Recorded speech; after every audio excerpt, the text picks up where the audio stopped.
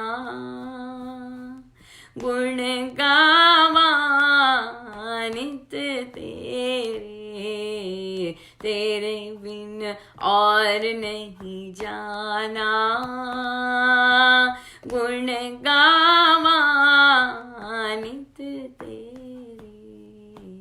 तेरे बिन और नहीं जाना।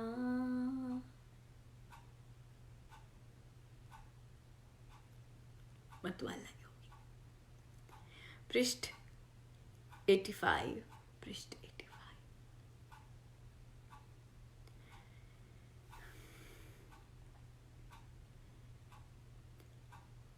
गेरू लेकर शब्द का चित्त सुचादर रंग, सुकर्मी सन्यासी बने करे नवेश कुढंग। जय राम जय जय राम, मूड मान सिर ज्ञान से होकर घोटम घोट, परमहंस सेवक खरे त्याग करें सब खोट। जय राम जय जय राम, ले अवलंबन राम का अति बलिष्ठ शुभ दंड, कर्म कमंडल कर लिए फिरे छोड़ पाखंड। जय राम जय जय राम, ऐसे मस्त सुभक्त जन करे राम का काज, तारे नारी नर घने देकर नाम जहाज। जय राम जय जय राम, मत रहूं मैं लगन में तोड़ूं तेरी तान, गाता फिरूं सुनाम को बल दे ऐसा दान। जय राम जय जय राम, मत रहूं मैं लगन में तोड़ूं तेरी तान, गाता फिरूं सुनाम को बल दे ऐसा दान। जय राम जय जय राम, मेरे प्यारे राम जी, मेरे राम राम, परम प्यारे राम जी, मेरे प्यारे राम। जय राम जय जय राम, मेरे प्यारे राम जी, मेरे प्यारे राम, परम प्यारे राम जी, राम राम ही राम। जय राम जय जय राम। गेरू लेकर शब्द का चित्त सुचादर रंग, नाम का रंग ऐसा चढ़ा अंदर सब रंग गया, चित्त अंदर सारी चादर ओढ़कर सब कुछ रंग गया। सुकर्मी सन्यासी बने करे न वेश कुढंग, अंदर सन्यासी बन गया। वेश के बदलने से सन्यासी नहीं बदलते, सन्यासी नहीं बनते, अंदर रंग जाने से सन्यासी बन जाते, स्थित प्रज्ञ बन जाते। अंदर सब रंग जाने से, एक पोर रंग जाने से गृहस्थ में बैठे बैठे समदर्शी स्थित प्रज्ञ बन सकते हैं, अंदर के सन्यासी बन सकते हैं, परमहंस बन सकते हैं। कोई वेश बदलने की आवश्यकता नहीं। परमहंस सेवक खरे त्याग करे सब खोट, नहीं होकर घोटम घोट, परम मूंड मान सिर ज्ञान से होकम घोटम घोट, परमहंस सेवक खरे त्याग करे सब घोट। सिर मुंडवा लिया ये कर लिया, वहां चले गए, ऐसा कर लिया। इससे कौन खरे हैं? जिन्होंने अपने सारे विकार धो डाले वो परमहंस बन गए। जिन्होंने अपना अंदर सब कुछ साफ कर लिया वो परमहंस बन गए। सिर मुंडवा कर और चीजें याद करके वो बोलना, वो क्या है? कुछ नहीं। ले अवलंबन नाम का अति बलिष्ठ शुभ दंड, कर्म कमंडल कर लिए फिरे छोड़ पाखंड। हाँ, राम का अवलंबन लिया, कोई पाखंड की आवश्यकता ही नहीं है। नाम का जो सहारा ले लिया, सब पाखंड सब गिर जाता है। अंदर बाहर एक हो जाते हैं, अंदर बाहर सब एक हो जाते हैं। सब आर्टिफिशियलिटी क्यों? क्योंकि असली है ना, वो असली चीज है, परम सत्य। जब परम सत्य में स्थित हो गए तो बाकी जो चीजें हैं सब वॉश्ड आउट। जैसे अंदर है वैसे बाहर राममय वैसे बन जाते। ऐसे मस्त सुभक्त जन करे राम का काज, तारे नारी नर घने देकर नाम जहाज। ये स्वामी जी है ना, स्वामी जी ने ऐसे, स्वामी जी मत वाले योगी बने। हाँ, तो ऐसे जो सज्जन होते वो उन्हें राम का काज करते, कोई और काज नहीं करते। राम का काज किया स्वामी जी महाराज ने, और कितनों को तार दिया है ना नाम का जहाज देकर। स्वामी जी ऐसे बने।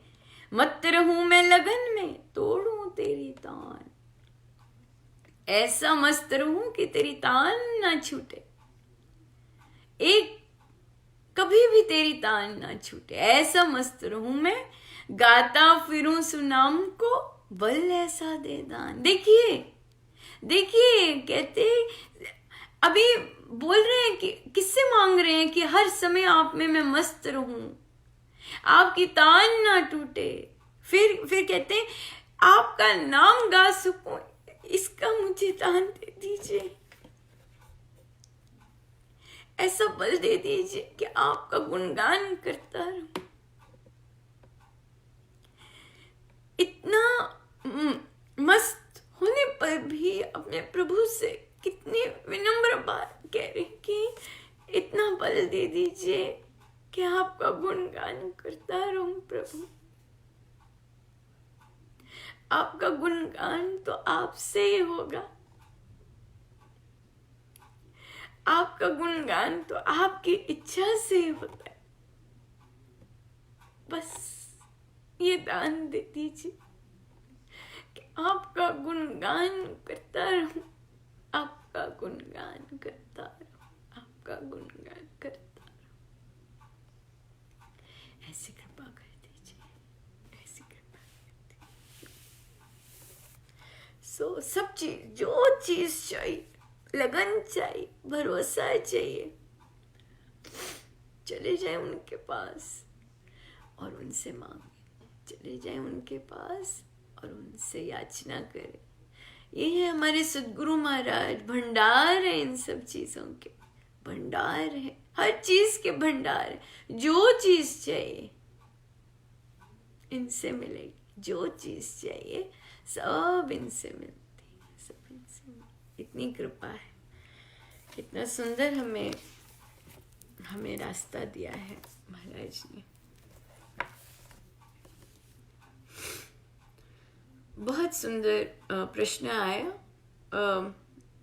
मन का रूपांतरण का प्रश्न है। साधक हैं और बिजनेस करना चाहते हैं, पर पैसे लेते हुए हिचक होती है। करना बिजनेस चाहते हैं पर पैसे लेते हुए हिचक होती है। रीजन देखते हैं क्यों हिचक होती है। 2 केसेस लेंगे, रीजन देखते हैं कि क्यों हिचक होती है पैसे लेते।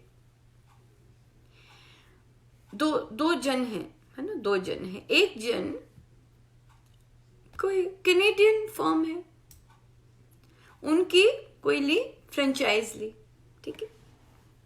तो उनका या उनका फ्रेंचाइजी बोलते हैं, या उनकी कोई जैसे उनका कोई बिजनेस स्टार्ट किया, वो बिजनेस है, बड़े आराम से हो गया स्टार्ट, कुछ आया ही नहीं, पता है मैंने स्टार्ट करना, इन्वेस्टमेंट की है, बहुत इन्वेस्टमेंट की है, मुझे करना है, हम चल पड़ते हैं, कोई आया ही नहीं। दूसरी जगह पर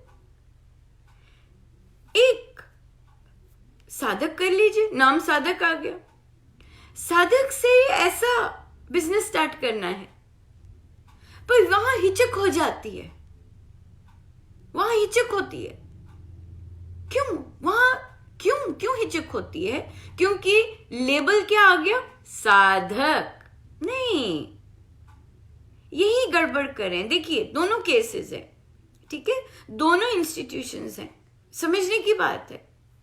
एक ने भी कोर्स यहां से लिया, ट्रेनिंग ली बिजनेस करने के लिए, पर वहां लेबल नहीं था साधक का, वो बिजनेस बन गया आराम से।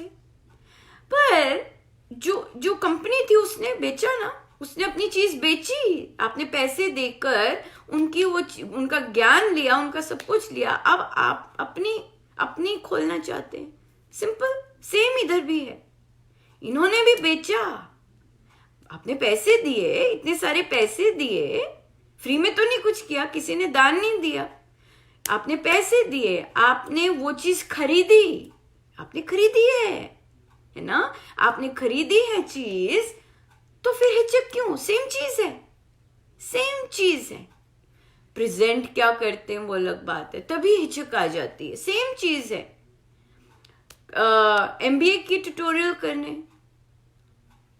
नाम है एमबीए, है ना, उसका शुरू करना है आपने, तो आपने खरीदी चीज, उनसे खरीदी, पैसे दिए, खरीदी, और फिर आपने अपना शुरू कर दिया काम, बहुत सही है। यहां पर भी तो आपने खरीदा ना, आपने खरीद लिया, वो सेम आप यहां भी किस्त देंगे, यहां भी किस्त देंगे, सेम चीज है। पर हिचक क्यों आती है? क्योंकि इसे बिजनेस नहीं समझते। The moment you see this as same business business business, आपका पर्सपेक्टिव चेंज हो जाएगा, क्योंकि वो साधक का आवरण है ना। क्योंकि साधक के लिए है, हाँ साधक का है, पर है तो बिजनेस, जो मर्जी कर लीजिए, बिजनेस है, सेम रूल्स हैं, सेम चीज है, कुछ डिफरेंस नहीं है, पर आपको हिचक हो रही है बिजनेस करने में। क्यों हिचक हो? सब चीजें सेम है, एक एक चीज सेम है, रूल्स सेम है, सब कुछ सेम है, हिचक नहीं होनी चाहिए। मन का रूपांतरण करना है बस। अगर यही चीज सबके साथ देखेंगे, आप देखेंगे हाँ ये भी ऐसा, ये भी ऐसा, ये भी ऐसा। कहां से सीखें फिर हम? सबसे बेस्ट बात है, अपने मन को भी सिखाना है, यहीं से सीखना है कि इन्होंने कैसे किया, इन्होंने भी तो बेचा ना, इन्होंने भी तो सेल किया, तो यहीं से सीखिएगा कैसे कैसे इन्होंने किया, ये भी तो वही हैं जो आप हैं। तो इसलिए अपनों से ही सीखना है। ये कनाडा की है, हाँ कनाडा की कंपनी है। कैसे सीखेंगे बिजनेस? एक तो अपना एक्सपीरियंस, और एक देखेंगे वो लोग कैसे करते हैं। वो लोग भी तो इनके पास आए, इन्होंने भी तो पैसे दिए, इन्होंने भी अपना काम किया। या फिर दूसरे लोग हैं, एमबीए की कोई इंस्टीट्यूट है, वो भी ऐसे कर रही है। एक ही चीज है, एक ही चीज है बिल्कुल, पर क्योंकि नाम आ जाता है ना, लेबल आ जाता है, वहां पे हम घबरा जाते हैं। घबराना नहीं, सेम चीज है, वो आवरण उतार दीजिएगा। वो चीज पर्सनल चीज है, वो चीज पर्सनल चीज है, उसे उतार के रख देंगे। जब आप वो अपने परमेश्वर के सामने करके जाएंगे, वो अलग बात है। पर यहाँ का जो आपके ऑर्गेनाइजर्स हैं, उनको अगर आप देखेंगे तो वहां आपको कंफ्यूजन होगा। क्यों? क्योंकि वहां पर आवरण दूसरा है। इसीलिए आप इतनी जोर की कूदी नहीं मार पा रहे। अगर आप अपनी इस चीज को एक बिजनेस, अपना अपना स्मॉल बिजनेस है ना, स्मॉल बिजनेस, आप देखिए, आपने ट्यूशन शुरू करनी है, आप उसके लिए घबराएंगे नहीं, आराम से पैसे ले लेंगे। इसके लिए क्यों घबराते हैं? ये भी तो आप बेच रहे हैं ना, ये भी तो आपने सेल करना है, क्योंकि आपके ऑर्गेनाइजेशन ने भी तो आपको ये सेल किया है ना, बिजनेस है। जब उन्होंने आपको सेल किया है, पैसे लिए हैं, है ना, सिग्नेचर्स हुए हैं सारे, आप भी आगे वो करेंगे। लेबल से कभी घबराना नहीं है। असली जो चीज है, अब देखिए, सजग होना बहुत जरूरी है। खुली सोच से देखना, खुली सोच से इंटरप्रेट करना बहुत जरूरी है। हमें सिखा रहा होता है, उसी से सीखना होता है सब कुछ। उसी, देखिए, अगर मुझे प्रश्न उत्तर करने हैं, मुझे अपने गुरु से सीखना है। मैं उनके ग्रंथ लेके आती हूँ, उनके ग्रंथ से सीखते हैं, हम करते। आपके जो बिजनेस गुरु हैं, आपने अपने बिजनेस गुरु से सीखना है, कैसे उन्होंने किया, कैसे कैसे लेके आते हैं क्लाइंट्स। देखिए, आप ऑब्जर्व कीजिएगा, अंधे बन के नहीं करना होता सब कुछ, खुली सोच से करना होता है। उनसे उन्हीं के गुण सीखने होते हैं, उन्हीं के पैंतरे सीखने होते हैं, और फिर मार्केट में जाना होता है। मुझे अपने गुरु से अपने जीवन देखना है, मुझे अपने गुरु से सीखना है कि कैसे मुझे अपना जीवन चलाना है। मेरी यात्रा ये, मैं अपने गुरु से सीखती हूँ, मुझे संसार कैसे चलना है, परिवार में कैसे चलना है, क्योंकि मेरे गुरु ने ये बताया। उसी तरह से जो आपके बिजनेस गुरु हैं, आपने उनसे सीखना है, उनको ऑब्जर्व करना है। ये नहीं कहना कि सिखाओ, नहीं, आराम से बैठिए, ऑब्जर्व कीजिएगा, इतना कुछ मिलेगा, इतना कुछ मिलेगा। आप ग्रहणशील लेते जाएंगे, उनसे लेते जाएंगे। देखिएगा, हर मूव देखिएगा, कैसे करना है, क्या कर रहे हैं, किस तरह से लोग आ रहे हैं उनके पास बिजनेस के लिए। आराम से जब आप शांत होके, थोड़ा सा अलग होके देखते हैं, आपको सब कुछ बहुत सुंदर दिखाई देता है, और आप बहुत कुछ ग्रहण कर सकते हैं अपने बिजनेस के लिए। वहीं से लेंगे। बहुत सी सारी चीजें बता के नहीं आती, असली चीजें ऑब्जर्व करके आती हैं। असली क्या, मैक्सिमम चीजें ऑब्जर्व करके आती हैं। खुद से जब हम ऑब्जर्व करते हैं तो हमारे अंदर से क्लिकिंग होनी शुरू होती है, सुझाव आने शुरू होते हैं, और हम चलते हैं फिर उस पर हम गलती कहाँ कर देते हैं, जो कि आपके ऑर्गेनाइजर्स ने गलती नहीं की। हम गलती करते हैं लेबल पर, हम लेबल पर अटक जाते हैं। आपके ऑर्गेनाइजर्स ने वो लेबल क्यों रखा है, ये आप ऑब्जर्व करके आपको पता लग सकता है कि क्यों वो लेबल रखा है, राइट? आपने वो लेबल उतारना है, उल्टा चीज है। उन्होंने वो लेबल रखा है, आपने वो लेबल उतारना है। क्यों उतारना है? ताकि आप लेबल में जकड़े ना रहें। उनके लिए लेबल काम आता है, आपके लिए लेबल उतरना जरूरी है, क्योंकि जब वो लेबल उतरेगा तब आप खिल के अपना बिजनेस कर सकते हैं, बल्कि दमदार बिजनेस करेंगे, खुद उसमें जी जान लगा के बिजनेस करेंगे। पर्सपेक्टिव है, दृष्टिकोण बदलना है कि हम किस नजर से उस चीज को देख रहे हैं। कई नहीं कर पाते, कईयों से नहीं उतरता, ये कई कर ही नहीं सकते, वो अलग बात है। पर जब आपने ठान ली है कि मैंने तो देना, मैंने तो किस्त भी देनी है भाई, इधर भी है ना, इंस्टीट्यूट की किस्त होती है, यहाँ पे भी मुझे देनी है किस्त, मुझे तो काम करना है भाई।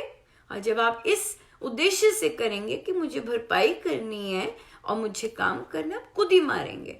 तो इसलिए वो लेबल उतारना है आपको, बस लेबल उतारने, आपका दृष्टिकोण बदल जाएगा और आप बहुत सुंदर से काम कर सकेंगे। सो लेबल उतारना बहुत जरूरी, लेबल उतारना बहुत जरूरी है। साधक का लेबल उतारना बहुत जरूरी है। आपको राम नाम मिल गए, सब कुछ अंदर चल रहा है, उतारिए साधक का लेबल और फिर बिजनेस में उतरिए। अगर साधक का लेबल लगाते हैं फिर डाउट्स आते हैं, फिर कर नहीं पाते काम। जब आपने चुन लिया है वो रास्ता, मुझे इस रास्ते पे जाना है, मेरे बचपन से ख्वाहिश है मैं कुछ कर सकूं, मैं कुछ अपना अपना कुछ कर सकूं, वो ड्राइव आपको करेगा, आपको फिर ऑब्जर्वेंट बनाएगा। अपने ही ऑर्गेनाइजर से आप सीखेंगे बिजनेस के गुण और फिर उतरे और फिर देखिएगा कितनी सुंदर तरह से उतरते हैं। सो इसलिए साधक लेबल से घबराना नहीं है। साधक बिजनेस करने जा रहे हैं, साधक लेबल उतारिएगा, क्योंकि साधक लेबल बार बार अजीब सी गिल्ट लेके आएगा, ये क्या है इस तरह से। पर अपने ऑर्गेनाइजर्स को देखिए क्या बिंदास वो करते हैं ना। तो इसलिए उनसे सीखना है, वो आपके गुरु हैं, उनसे सीखिए कि कैसे वे बिजनेस कर रहे हैं, कैसे वे इस तरह से ला रहे हैं क्लाइंट्स। वही आपको करना है, वही आपको करना है, पर डिफरेंस रहेगा। आपको ये लेबल उतार के रखना है, अपना पर्सनल बना के रखना है और फिर बिजनेस में उतरना है ना। बिजनेस का क्या मतलब है, मैं तुझे कुछ दे रहा हूं, तू मुझे कुछ दे, सिंपल है ना। मैं आपको ये सर्विसेज, आप सर्विसेज प्रोवाइड कर रहे हैं। बिजनेस क्या होता है, we are providing some services, not for free, you are paying us, that is business. Simple, very simple language. Entrepreneurship कह लीजिए, बड़े बड़े वर्ड्स जो मर्जी कर लीजिए, हिंदी में कहेंगे व्यवसाय है। घबराना नहीं, अरे बचपन से ख्वाहिश थी कुछ करने की तो कीजिए ना, कीजिए, अपने सपने साकार कीजिएगा।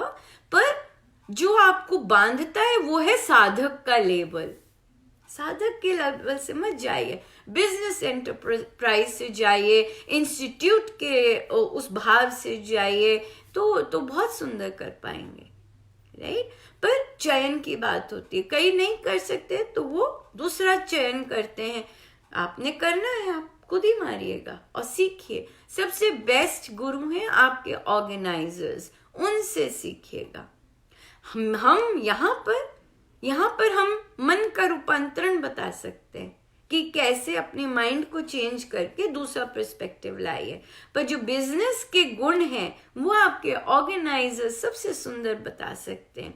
पूछने पर नहीं आएंगे, एक ये याद रखिएगा, पूछने पर नहीं आएंगे, ऑब्जर्व करने पे आएंगे। जितना आप ऑब्जर्व करेंगे उतना आप ग्रहण करते जाएंगे और उतने आप यूज कर सकेंगे वही चीजें, राइट। उल्टा क्वेश्चन था ना पर महाराज कहते हैं साधक जो है वो साधना जो है और ये स्थित प्रज्ञ के लक्षण जो है हर कार्य क्षेत्र में उपयोग होते हैं। क्यों नहीं करें, जरूर करें, राइट। पर वो अड़चन साधक नहीं बननी चाहिए, लेबल नहीं, वो आपकी पर्सनल चीज है, वो बिजनेस वो नहीं बननी चाहिए, राइट। सो वो नहीं बननी चाहिए, ये बात है। सो हम करें अगला प्रश्न आया हमारे पास कि अनुपमा, पीहर में मैं बहुत निडर थी पर पति के घर आके सब बदल गया। सब ये सब बोलते रहते और मैं उदास होती रहती। मैं निडर नहीं रही, मैं जैसी थी वैसी नहीं रही तो क्या कारण है पति के घर आके ऐसे हो गए? आसक्ति वो मिल गया जिससे हमने बंधन बांध लिया। अब वो गलत मलत कहता है तो उदास हो जाते हैं, अब वो गलत मलत आरोप लगाते हैं तो हम उदास हो जाते हैं। पर एक बात सोचने की है, क्या आप वो है? क्या जो आप पे गलत आरोप लगाता है क्या आप वो है? नहीं। क्या वो जो कहता है कि ऐसे करती है वैसे करती है आप वैसे करते? नहीं। तो फिर उदास क्यों होना? उदास क्यों होना? जब वह चीजें आप करते ही नहीं हो, जब वे चीजें आप हो ही नहीं हो, जब वो बोलता है, तो उदास क्यों होना? उदास इसलिए हो जाते हैं क्योंकि हमें इच्छा होती है कि जिसके साथ हमारा संबंध है वो हमें क्यों नहीं समझता। स्थित प्रज्ञ का पहला पृष्ठ है ना, ऐसे होता है ना कि हमें क्यों नहीं समझता, नहीं समझते क्यों, और समझा भी नहीं जाता, सबके लिए नहीं होता है, सब नहीं समझ सकते। क्यों? क्योंकि अंदर की जो देखने की बुद्धि होती है वो सबकी अलग अलग होती है, दृष्टिकोण होता है वो सबका अलग अलग होता है। इसलिए हम जिसके साथ भी रह रहे होते उसको भी हमारा पता नहीं चलता। इसलिए कौन हमें स्थित रखता है कि जो मैं हूं, मुझे क्यों उदास होना, वो जैसे मर्जी कह रहे हैं तो मेरा मन प्यार करने को करता है, मैं करती जाऊं। अब वो ऐसा बोलते जाते हैं तो अब मैं नहीं पता लगता उन्हें कि मैं ऐसी नहीं हूं, तो मैं क्या करूं? राम नाम का सहारा लें। राम नाम के करने से हमें शक्ति मिलती है कि हम स्थित हो सके अपने में कि मैं ऐसी नहीं हूं, क्यों बोल रहे हैं। ठीक है, फिर हमें समझ आने लग जाती है राम नाम से कि इनको नहीं समझ, इनको नहीं पता कि मैं ऐसी नहीं हूं। तो फिर हम क्या करते, और राम नाम से हमें और पता लगने लग जाता है कि मुझे अपने में खुश रहना है, मेरा प्यार करने को मन करता है, मैं करूंगी।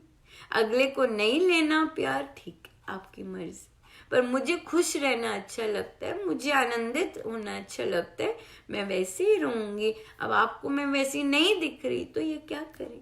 ये आती है साधना से। एक माला करती हूं उससे नहीं आएगा ये। ज्यादा माला करनी पड़ेगी, क्योंकि जितनी आवश्यकता होती है स्ट्रांग रहने की, उतनी अधिक माला करनी होती, उतना अधिक नाम जाप करना होता है, उतनी अधिक श्री अमृतवाणी जी करनी होती है। और जब श्री अमृतवाणी जी करें, एक अमृतवाणी पति के लिए भी कर दे, क्या मांगे? कृपा। क्या मांगे? कृपा, राइट। सो इसलिए हम करें और स्ट्रांग बने। जैसे देखिए, अगर हम अपने पेरेंट्स के घर स्ट्रांग थे, इसका मतलब हम वैसे बन सकते हैं। हम क्यों नहीं बनते वैसे? क्योंकि हमने अपने आप को बांध दिया होता है इतना सारा। पेरेंट्स के घर में अधिकतम समय मस्त होते हैं, राइट, और पर यहाँ पर अपने आप को बांध देते हैं। अब खुद ही बांधा होता है, यहाँ पे भी आके मस्त हो जाए तो मस्त रहेंगे, मस्त ही रहेंगे। हाँ, तो इसलिए राम नाम शक्ति देते हैं ऐसे बनने के लिए, ऐसी चीजों से बेपरवाह होके, निडर होके जीने के लिए राम शक्ति देते हैं। मेरे राम सर्वाधार, बार बार नमस्कार। मेरे राम सर्वाधार, बार बार नमस्कार। बार बार नमस्कार, बार बार नमस्कार। बार बार नमस्कार, बार बार नमस्कार। मेरे राम सर्वाधार, बार बार नमस्कार। मेरे राम सर्वाधार, बार बार नमस्कार। बार बार नमस्कार, बार बार नमस्कार।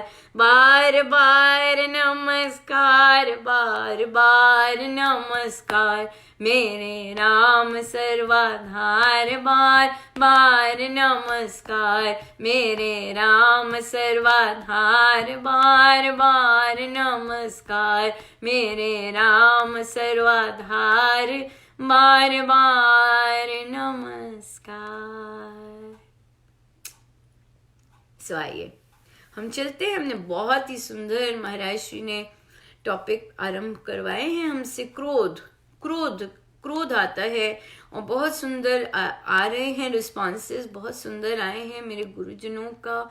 आप सबका अनंत अनंत धन्यवाद कि ऐसे रिस्पॉन्सेस दिए हैं। सो आइए हम आरंभ करें। कुछ लेंगे और फिर कई कॉमन थे आज, वो देखते हैं। हाँ, ये वाले बहुत बहुत बहुत ज्यादा मात्रा में आए। क्यों क्रोध आता है? जब दूसरे किसी और का हक ले लेते हैं, बहुत गुस्सा आता है। ऐसे आए जब कोई दूसरों पर अन्याय करता है, बहुत दुख होता है और बहुत अंदर से क्रोध आता है। जो दूसरों को अपने स्वार्थ के लिए उपयोग करते हैं, उनके लिए तो प्रार्थना भी नहीं करनी चाहिए। बहुत गुस्सा आता है, बहुत गुस्सा आता है। ऐसे जब दूसरे की जिंदगी खराब कर देते हैं और लोग भी उनके साथ मिल जाते हैं जिंदगी खराब करने के लिए, बहुत गुस्सा आता है। ये मैक्सिमम था जब जिसके लिए कॉमन आए, अलग अलग जगहों से आए, अलग अलग लोगों से आए, साधकों से आए कि जब दूसरे अन्याय करते हैं दूसरों पर, तो बहुत गुस्सा आता है, बहुत गुस्सा आता है। ठीक है, सबसे पहले हम अपने आप को देखें, हम क्या हैं। और जब हम अपने आप को देखते हैं, सबसे पहले हम अपने आप को आइडेंटिफाई ही साधक से करते हैं, राइट। महाराज ने बहुत सुंदर कहा है कि एक साधक और एक संसारी में जमीन आसमान का अंतर होता है और होना भी चाहिए, होता है और होना भी चाहिए, राइट। जब इस तरह की चीजें होती हैं, जो इस तरह के कार्य करते हैं, वो कौन है? संसारी, राइट। यहां पे कोई साधक बोल सकता है, नहीं अनुपमा, साधक भी ऐसे काम करते हैं। महाराज ने यहां पे भी बहुत क्लियरली लिखा है, बोला भी है, जो साधक होके भी ऐसे काम करते हैं वो क्या है? संसारी। सिंपल बात है, ठीक है। अगर कोई भी जन ऐसे कार्य करते हैं, वो संसारी वृत्ति से कर रहे हैं, ठीक है। अब हम अगर संसारियों पर क्रोध करें तो हम क्या बन जाएं? अगर हम संसारियों पर क्रोध करें तो हम क्या बन जाएं? संसारी। इसने ऐसे किया, चल मार इसे भी हम ऐसे ही देंगे, राइट। पर एक साधक नहीं ऐसे करता। ट्रू साधक इन लेटर एंड इन स्पिरिट जो साधक होता है, अंदर से भी साधक, व्यवहार से भी साधक, कर्म में भी साधक, जो ऐसा साधक होता है वो ये सब नहीं करता, वो रोष नहीं करता। संसारी के ऐसे कर्मों पर वो रोष नहीं करता।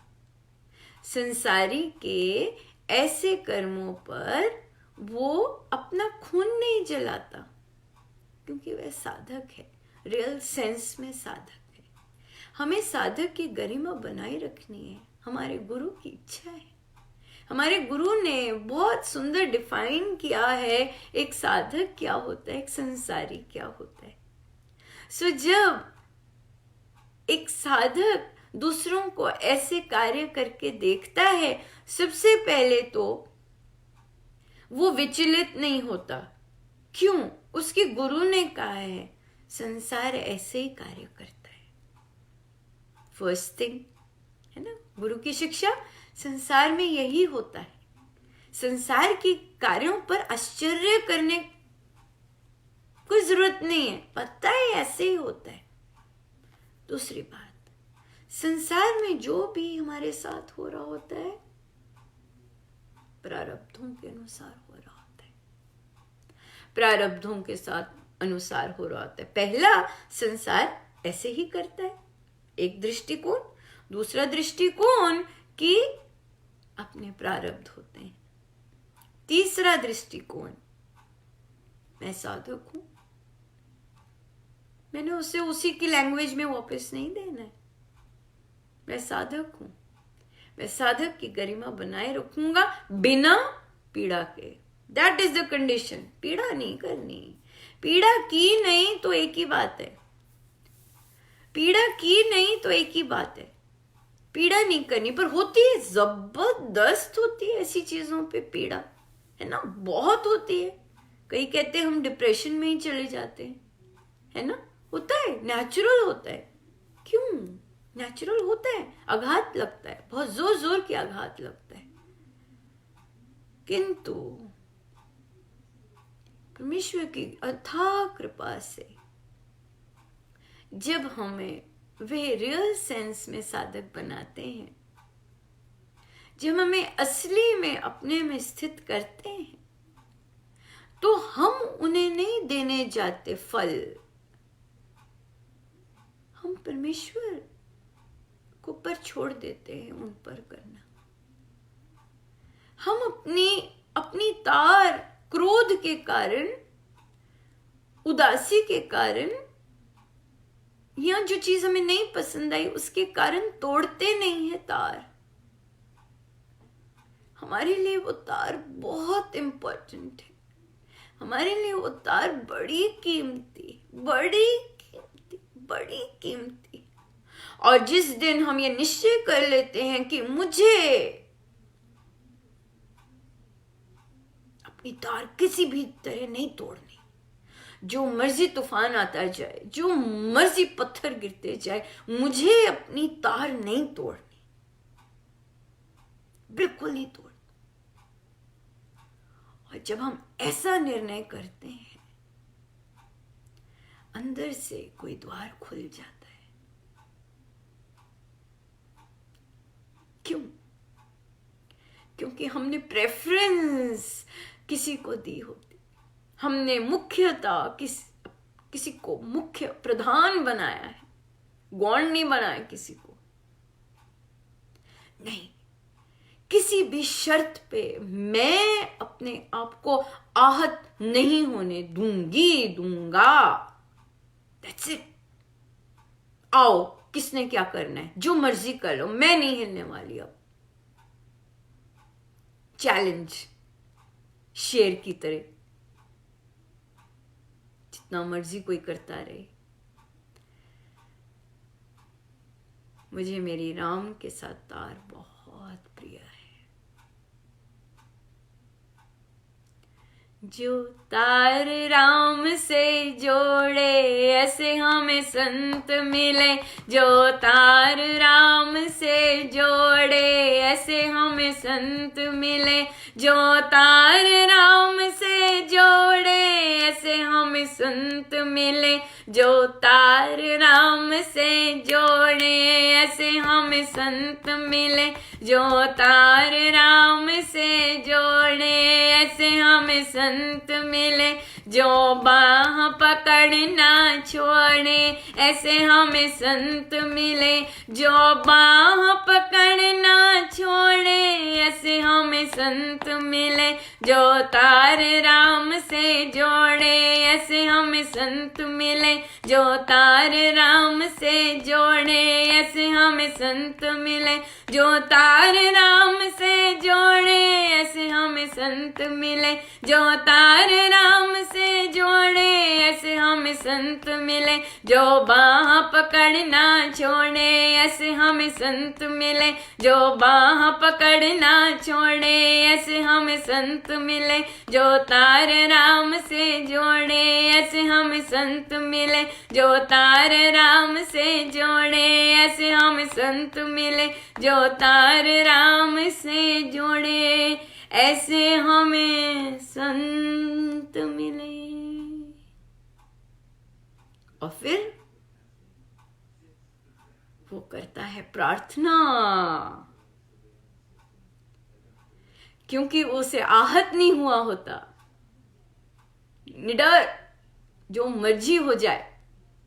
और फिर वो करता है बिंदास प्रार्थना, परमेश्वर कृपा कीजिएगा, कृपा कीजिएगा, कृपा कीजिएगा। सो ये है डिफरेंस साधक की शक्ति में और संसारी में। संसारी कुछ भी करता रहेगा, जितना मर्जी नकारात्मक करता रहेगा, पर एक साधक में इतनी राम नाम की शक्ति है कि वह अपने राम की तार नहीं टूटने देता। अपने राम की शक्ति से वो प्रार्थना करता है जितना मर्जी अन्याय हो जाए।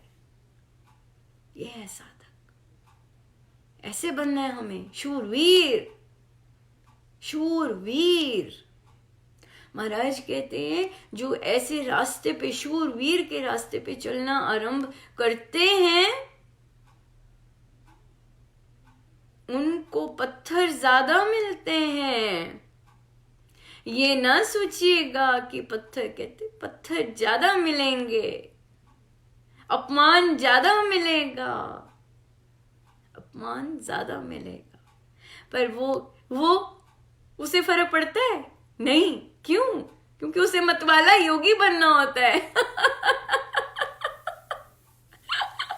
क्योंकि उसे चयन किया होता है मतवाला योगी बनने का। उसे नहीं फर्क पड़ेगा कि मेरे पे पत्थर गिरे, मेरे पे कुछ भी गिरे, उसने नहीं करना फर्क, उसे नहीं करना। राइट? सो जब दूसरे किसी और का खाते हैं, खाने दो। एक साधक में इतनी शक्ति है, वो कहेगा लो खा ले और ले और दूं और दूं। एक साधक जो दूसरे पे अन्याय करते, कर आओ और करो, देखते हैं, चलो देखते हैं, आजा। तो महाराज की बहुत सुंदर कहानी, बहुत सुंदर, बहुत। ओ महाराज कबीर साहब बोलते हैं, अब ये जंग तेरे यार और मेरे यार के बीच में है, मैं कुछ नहीं कर सकता, है ना? याद है कहानी महाराज की? एक स्त्री, कबीर जी सत्संग करते तो उस स्त्री को इरिटेशन होती, तो वो कहती बंद कर सत्संग। तो कबीर जी कहते मैं तो अपने प्रभु का सत्संग कर रहा हूँ, तो क्या करती है, किसी को बुलाती है, हायर करती है और उनकी कुटिया में आग लगवा देती है। अब कबीर जी बाहर बैठ के सबके साथ सत्संग करे कुटिया, तो कबीर जी कहते वो तो खाली थी, उसमें तो कुछ था ही नहीं। अब क्या होता है, वो अमीर थी, उसकी जो कोठी में आग लग जाती है। अब वो प्रार्थना करे तो आई कबीर जी के पास कि मेरी कोठी में आग लगी है, आप प्रभु से प्रार्थना कीजिए कि आग बुझ जाए, मेरा बहुत सामान है सब बच जाए। कबीर दास जी कहते अब ये एक आग तेरे यार ने लगाई, एक आग मेरे यार ने लगाई, अब तो ये दो यारों के बीच की बात है, मैं कुछ नहीं कर सकता। सो एक साधक जब सारथी, उसके प्रभु, उसके गुरु सारथी बनते, तो वो सारथी ध्यान रखेंगे। साधक तो ऐसे बैठा है ना बैक सीट पे, हम भूल जाते हैं, हम फ्रंट सीट पे आ जाते हैं और अन्याय देखने लग जाते हैं। हम तो पीछे बैठे अपने सारथी के, सारथी है चला रहा। अगर उसने सारथी उधर उस रास्ते से लेके जा रहा है जहां से पत्थर मिलने, पर फिर भी हम पीछे बैठे हैं, याद रखना हमें, हम पे कैसे पत्थर गिरेंगे। जब सारथी के पीछे बैठे, सारथी ने चॉइस की है, हमारे सारथी ने चॉइस की है कि हमें उस रास्ते से लेके जाना है जहां से पत्थर मिलेंगे, तो ठीक है ना, पर हम तो बैठे तो हम सारथी के पीछे ही है ना, ये बात है। सो इसलिए एक साधक तो अपने गुरु के श्री चरणों पे रहता है, उनके सहारे रहता है। अगर उसे पीड़ा भी मिलती है ऐसे, तब भी अपने गुरु को देखता है कि आप ही तो लेके जा रहे हो, आपकी इच्छा हुई होगी, तो मुझे तो खुश रहना है, मेरी डील तो यही है कि मुझे खुश रहना है। मुझे तो राम नाम में मस्त रहना है, ये सब बादल लटाइए और आप चलिए। मुझे तो आपके नाम में आनंदित रहना है, ये सब संसार आप संभालिए, मुझे तो आप चाहिए, मुझे तो आप चाहिए, है ना। सो इसलिए हमें साधक बनना है। जब भी हम ऐसा ऐसा ऐसा चीज देखें, हमें साधक बन के प्रार्थना करनी है। इजी इजी औषधि। अगर अन्याय हो रहा है, हम अगर हम देख रहे हैं, अगर हम थर्ड पार्टी हैं, हम देख रहे हैं कि किसी ने किसी पे किया, हम पीछे बैठ के आराम से अपने देवाधिदेव को पुकारें और कृपा याचना करें। अगर हमारे साथ होता है इमीडिएटली तो बहुत कठिन होता है प्रार्थना करनी, क्योंकि बहुत जोर की आघात लगा होता है।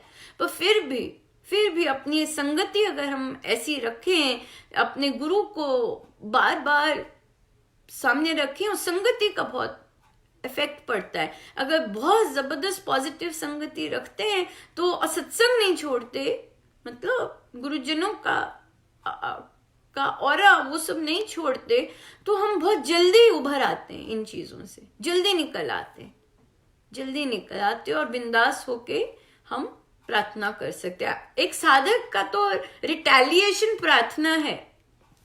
साधक ने अगर ऐसे अन्याय को रिटेलिएट करना है, वापस कुछ देना है उसने, साधक शब्द नहीं वापस देता। साधक क्रोध क्यों वापस दे, सारा अंदर खत्म हो जाएगा। साधक प्रार्थना वापस देता है, लो प्रार्थना लो। हाँ प्रार्थना लो। सो हम प्रार्थना करते हैं, हमें ऐसे बनना है, हम साधक बनना है। अगर हमने अपने आप को साधक कहलवाते हैं तो हमें ऐसे बनना है, राइट, ऐसे बनना है। तो हम अन्याय पे हम दुखी होते हैं, अन्याय पे दूसरा हमारा ऐसा कर देता है, वैसा कर देता है, तो को भी कर, मैं भी नहीं हिलने वाला, मैं भी नहीं हिलने वाला, कर ले जितना लेना है, मेरे पास बहुत है। कितनी कृपा है मेरे गुरुजन की, मैं फिर से खड़ा होके फिर से सब कुछ कर सकता हूँ, राइट, ऐसे कर सकते हैं। सो बहुत सुंदर महाराज का अनंत कृपा। एक और ले लेते हैं, है ना, एक और ले लेते हैं जो कि ये ले लेते हैं। हाँ, तो ये इसी के साथ ही प्रश्न आया था कि हम कुछ नहीं कर सकते। जब अन्याय देखते हैं तो हम कुछ नहीं कर सकते, कर सकते हैं भाई। हमारे पास तो बहुत सुंदर औषधि है, वो है प्रार्थना। जरूरी नहीं होता कि हमने कुछ करना, फिजिकली ही करना होता है जाके। देखिए ये बात बहुत इंपॉर्टेंट है। जब हम किसी पर अन्याय होते देखते हैं या ऐसी चीज हो रही होती है, अगर हमारा बीच में दो पार्टीज के लेना देना नहीं, हमें नहीं जाना होता। अगर हम इनवाइटेड नहीं होते, हमें नहीं जाना होता। हमारा काम होता है दूर बैठ के प्रार्थना करना, बस। और प्रार्थना में जो शक्ति होती है, प्रार्थना में जो बल होता है, वो फिजिकल बात करने में नहीं होता इतना। वहां तो गड़बड़ हो जाती है, क्योंकि हमारा मतलब नहीं होता वहां पहुंचने का। तो प्रार्थना जो होती है ना, तो वो किसी को पता चलती है, बल्कि प्रार्थना तो बहुत चीजें सॉल्व कर देती है, चुप करके उस कोने में बैठ के। तो इसलिए प्रार्थना पर यकीन होना चाहिए। जब भी हम ऐसे देखें, भड़क करके प्रार्थना करनी आरंभ कर दें। हमारा अस्त्र शस्त्र सब कुछ प्रार्थना है, सब कुछ प्रार्थना है, राइट। अगला प्रश्न, क्रोध क्यों आता है?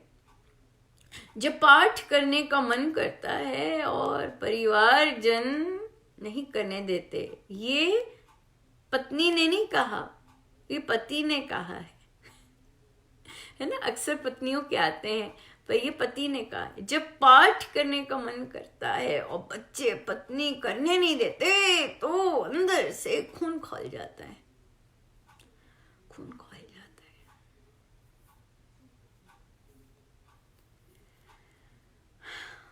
क्या पत्नी और बच्चों में वे नहीं है? ढंग होता है, ढंग होता है।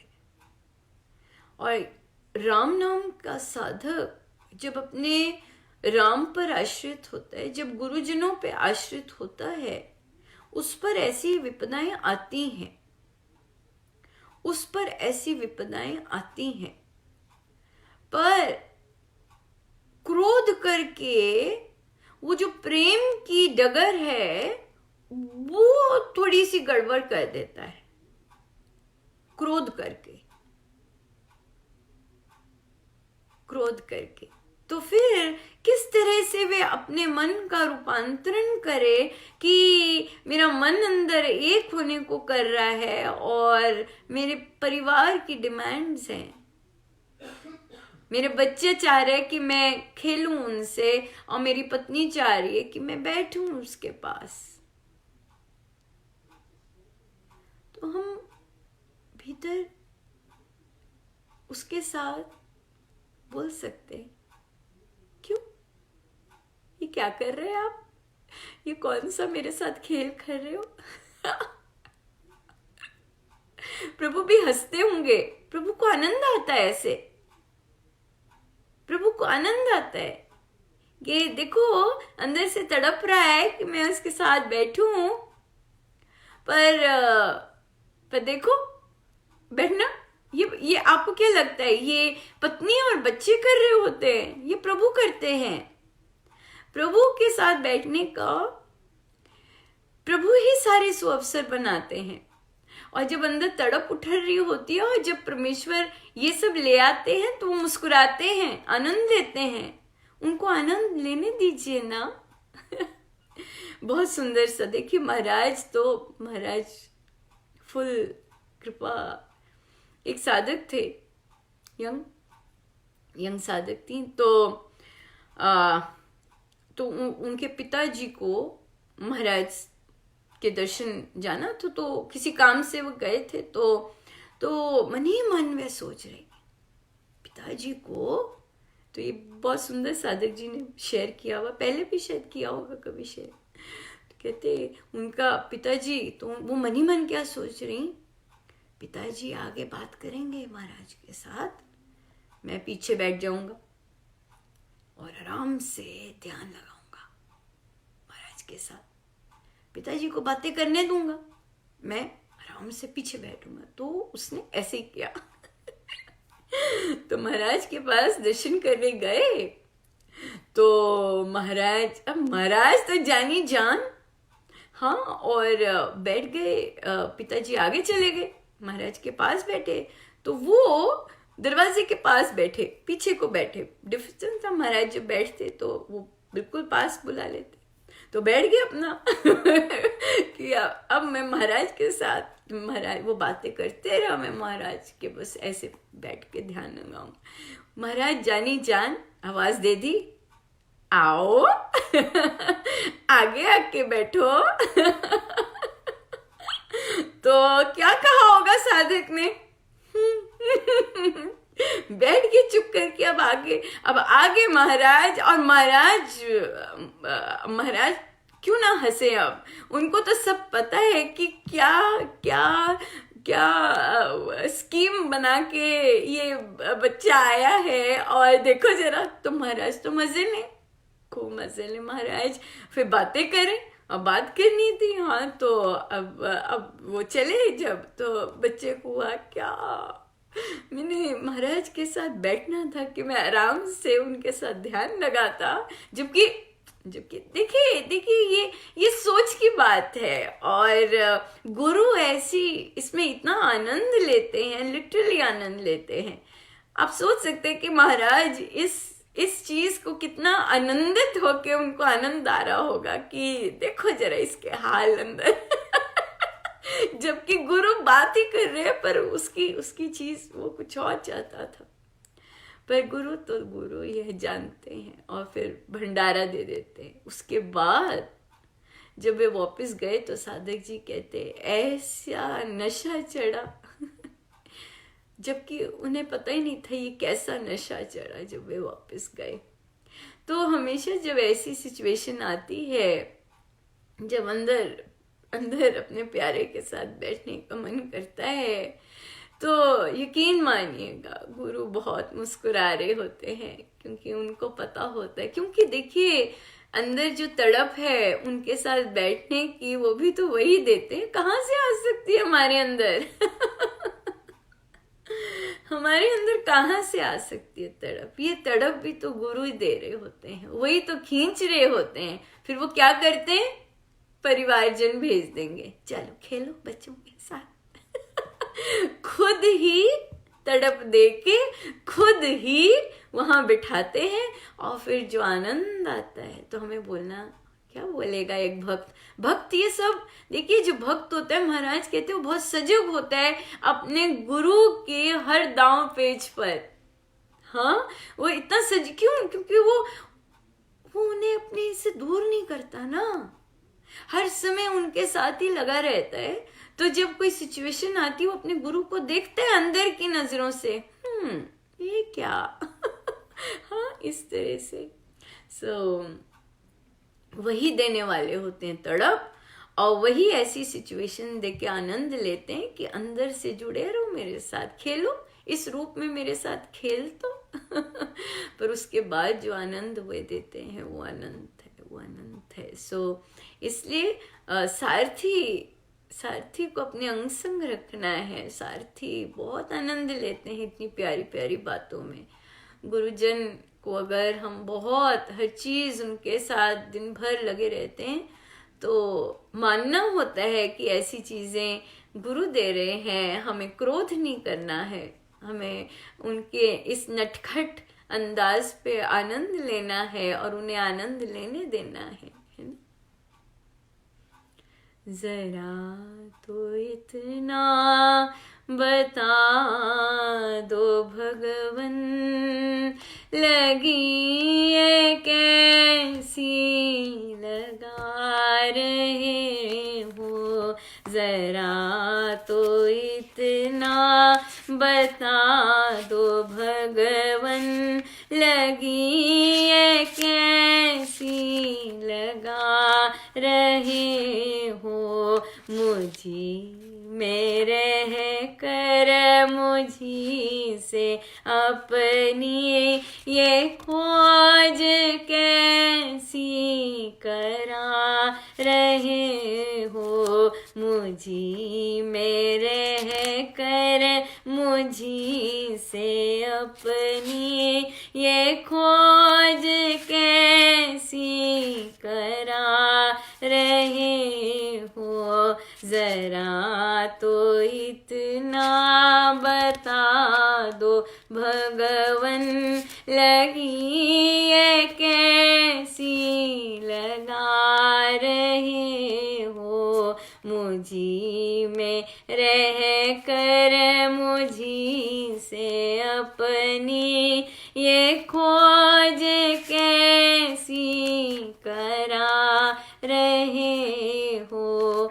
ये खोज कैसी करा रहे हो।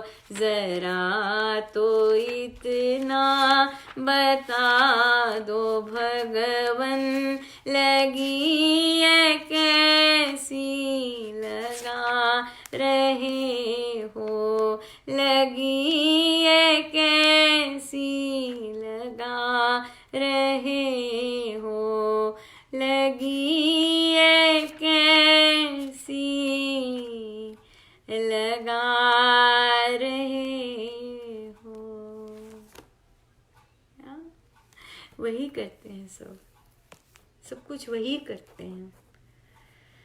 जब ये पक्का हो जाए कि प्रेम का जो प्रेम उमड़ना है वो भी वही कर रहे हैं और तड़प भी वही दे रहे हैं, अगर ये समझ आ जाए, फिर देखो प्रेम के अनुयायियों में क्रोध नहीं आना चाहिए, आना नहीं होता। क्रोध पशुवत होता है। अन्याय भी जहां होता है तो वहां पर भी हमें दूसरा दृष्टिकोण अपनाना, एक साधक का दृष्टिकोण अपनाना जरूरी होता है। बहुत मेहनत करते हैं हमारे गुरु हमें सिखाने के लिए, बार बार बताने के लिए, हर चीज परमेश्वर की है। क्रोध जो है वो पशुवत स्तर पे ले आता है, पशुवत स्तर पे ले आता है। हमने साधक रहना है, रियल सेंस में ट्रू साधक रहना है, और वो हम अपने गुरु की शिक्षाओं अक्षर अक्षर पालन करके ही रह सकते हैं और रहना है। अगर उद्देश्य है, जीवन का उद्देश्य क्या है, ये सबके लिए बहुत इंपॉर्टेंट है देखना कि मैं बनना क्या चाहता हूँ, मैं कैसा अपना रूपांतरण करना चाहता हूँ। वही बात है, केवल वही बात है। सब। 。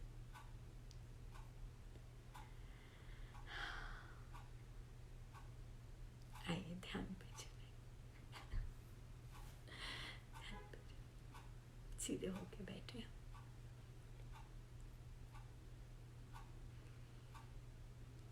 अपने गुरुजन, अपने प्रभु के श्री चरणों में बारंबार नमन, अनेकों बार नमन।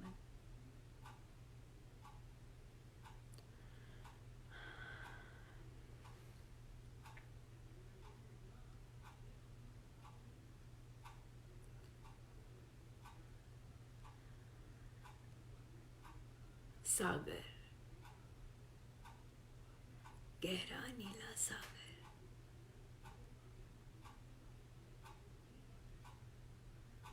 स्वयं को एक बूंद मानिए, स्वयं को एक बूंद मानिए।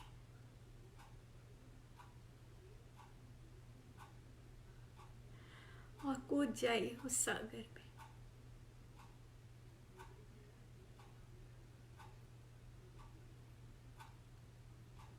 अब बताइए कहाँ गई वह बूंद?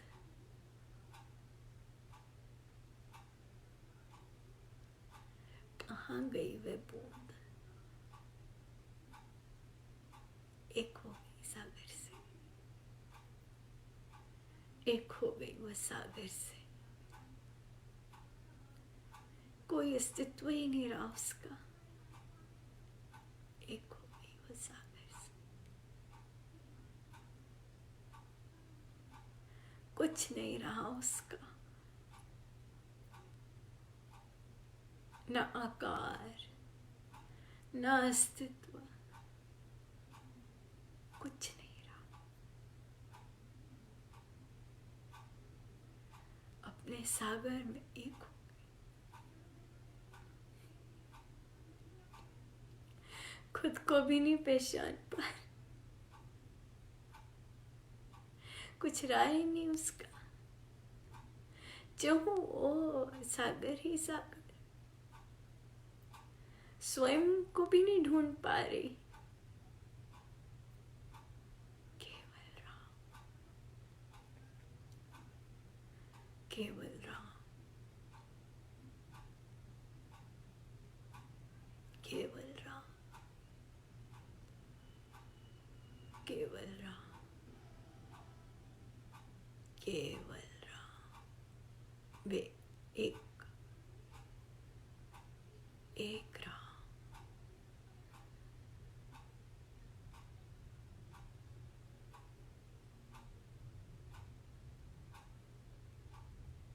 एक हो गई। संपूर्ण रूप से एक हो गई, संपूर्ण रूप से एक हो गई।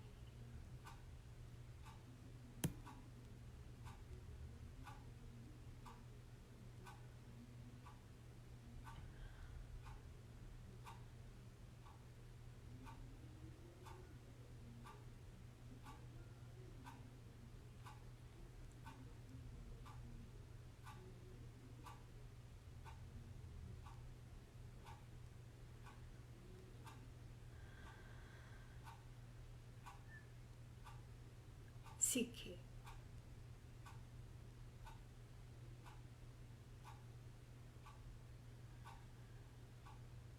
एक होना। जितनी देर हो सके इस एक होने में बैठे रहे, जितनी देर हो सके। सब कुछ खोकर एक होकर बैठे रहे।